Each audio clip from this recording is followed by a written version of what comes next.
Halo semuanya, pemerintah baru kita punya target makro yang super ambisius, ngebangun 3 juta rumah per tahun. Dan kalau kita ngomongin bikin rumah, ada satu kata kunci krusial yang kadang suka kelewat dibahas, yaitu semen. Betul banget, setiap fondasi rumah pasti butuh semen. Dan setiap ton semen itu butuh truk logistik buat diantar ke lokasi proyek. Nah, di bursa kita, ada satu emiten yang napas bisnisnya bergantung persis di rantai pasok material ini, PT Mitra International Resources Tbk atau MIRA. Pertanyaannya, sebelum kamu buru-buru beli sahamnya karena hype program ini, apakah ini benar-benar peluang emas atau jangan-jangan cuma jebakan euforia pasar? Di sesi bedah emiten kali ini, kita bakal bongkar realita fundamentalnya langsung dari data. Kamu mungkin penasaran, gimana ceritanya sebuah emiten publik berskala nasional bisa bertahan hidup 100% cuma dari jasa transportasi darat?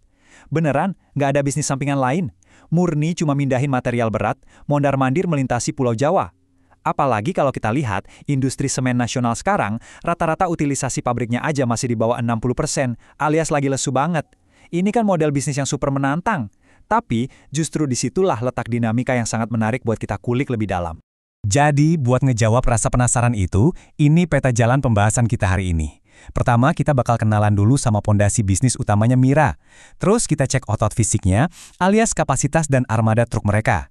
Ketiga, dan ini yang paling penting, kita lihat siapa sih klien raksasa di sektor semen yang jadi bos besar mereka. Terakhir, kita bakal benturkan semua cerita tadi sama realita kinerja keuangannya. Langsung aja kita mulai.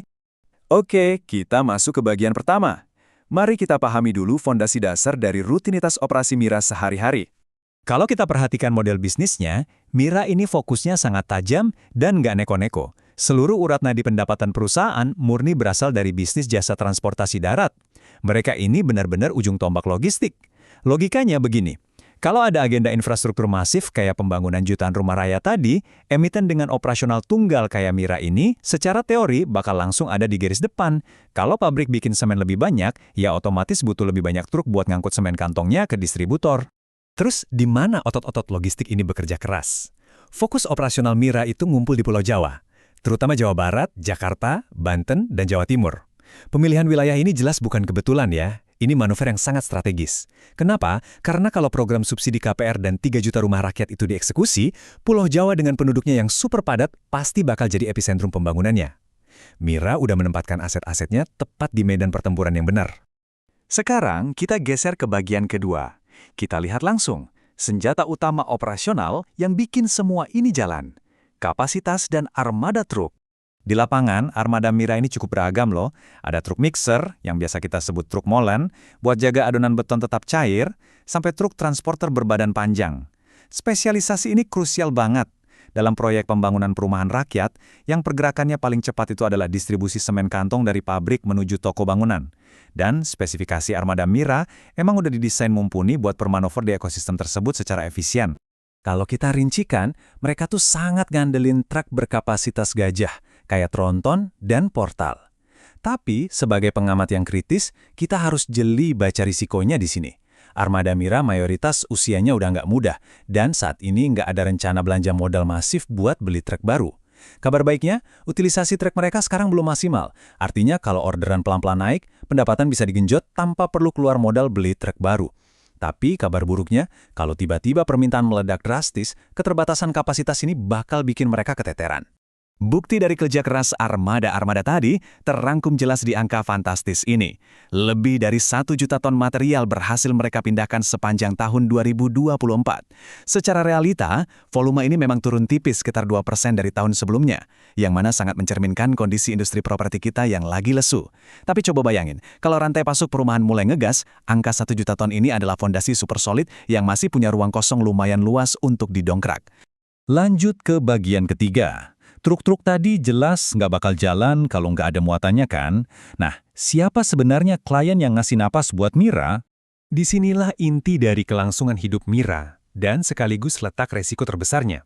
Ingat ya, MIRA ini nggak dapat proyek langsung dari pemerintah.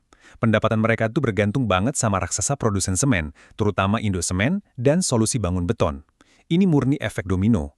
Proyek rumah jalan, permintaan semen naik, pabrik naikin produksi. Baru deh, MIRA dapat jatah angkutan. Masalahnya, kontrak ini sifatnya nggak eksklusif. Transporter logistik lain di luar sana juga pasti pada ikutan rebutan order yang sama kalau volume semen lagi naik. Bukti nyata daya jangkau mereka bisa kita lihat dari kerjasama spesifik dengan Semen Dynamics di wilayah Jawa Timur. Entah itu buat nyuplai beton untuk infrastruktur publik besar atau ngedistribusin semen kantong ke pelosok buat proyek rumah subsidi, kemitraan strategis sama pabrikan ini adalah kuncinya. Kalau suplai bahan bangunan harus dikebut ke berbagai lokasi, Mira udah ngebuktiin kalau mereka terintegrasi dengan sangat baik di dalam ekosistem pasokan lokal. Nah, tolong perhatikan baik-baik poin ini, karena ini adalah fundamental real yang paling nentuin nasib mereka. Kontrak urat nadi dengan Indosemen yang nyumbang hampir setengah dari total pendapatan Mira itu lagi dalam proses perpanjangan dan bakalan krusial banget menjelang pertengahan 2026. Se-booming apapun wacana perumahan pemerintah, kalau Mira sampai gagal negosiasi kontrak baru ini, kelangsungan bisnis mereka bakal sangat terancam. Kita udah bahas operasional dan posisinya di lapangan. Sekarang, di bagian terakhir ini, mari kita benturkan semua narasi makro tadi dengan realita pahit manis di atas kertas pembukuannya. Kita mulai langsung dari baris pendapatan. Secara faktual, pendapatan Mira itu turun sekitar 4,2%, dari 66,02 miliar di 2024 jadi 63,28 miliar rupiah di 2025. Angka yang turun ini adalah potret sempurna dari realita industri semen nasional saat ini. Permintaan masih loyo dan terjadi oversupply yang kronis. Artinya wacana 3 juta rumah jelas belum ngasih efek real sama sekali ke pembukuan mereka. Tekanan fundamental itu makin terang benderang kalau kita intip tren EBITDA mereka selama 3 tahun terakhir. Grafiknya yang konsisten merosot ini membuktikan betapa kejamnya medan pertempuran di bisnis logistik. Tarif angkut tuh susah banget buat dinaikkan karena saingan banyak. Sementara biaya jalan armada terus jalan. Jadi ya sangat wajar kalau margin keuntungan Mira makin kesini makin tergerus. Tapi tunggu dulu, disinilah ada plot twist alias secerca harapan besar. Meskipun pendapatan kotornya turun, Mira secara mengejutkan berhasil membalikan keadaan. Dari yang tadinya nyetak rugi usaha 91 juta rupiah di 2024, malah berbalik jadi laba usaha 428 juta rupiah di 2025. Ini adalah bukti efisiensi biaya yang luar biasa ketat. Bayangin skenario optimisnya. Kalau program perumahan beneran ngegas dan volume angkut naik 10% aja, dengan struktur biaya yang udah super efisien ini, laba operasi Mira bisa langsung meroket tajam. Cuma yang perlu diingat, efisiensi emas ini hanya bisa kejadian kalau truk-truk mereka terus jalan tanpa hambatan. Makanya, Mira ketat banget ngerapin standar keselamatan atau SMK 3L. Di bisnis logistik berat, kecelakaan tuh artinya armada berhenti beroperasi. Dan waktu nganggur atau downtime sedikit aja, bakal langsung membakar margin profit yang udah susah payah mereka kumpulin. Jadi, menjaga truk tetap melaju dengan aman adalah cara utama mereka melindungi dompet perusahaan. Sebagai penutup, mari kita balik ke pertanyaan tajam di awal tadi. Apakah Mira ini murni peluang emas, atau jangan-jangan cuma jebakan FOMO dari narasi makro perumahan? Jawabannya ada pada eksekusi. Kalau realisasi program rumah rakyat ini ternyata lambat, pertumbuhan Mira kemungkinan ya bakal stagnan. Tapi, kalau permintaan semen kantong meledak, dan yang paling krusial, Mira sukses perpanjang kontrak emasnya di 2026, emiten ini punya peluang turnaround fundamental yang super mantap. Kuncinya buat kamu, pantau terus data realisasi unit rumah dari pemerintah tiap kuartal. Jangan gampang terbuai hype, pastikan analisismu selalu berpegang pada data. Terima kasih udah ngikutin sesi bedah kali ini, tetaplah kritis, dan sampai jumpa di pembahasan berikutnya.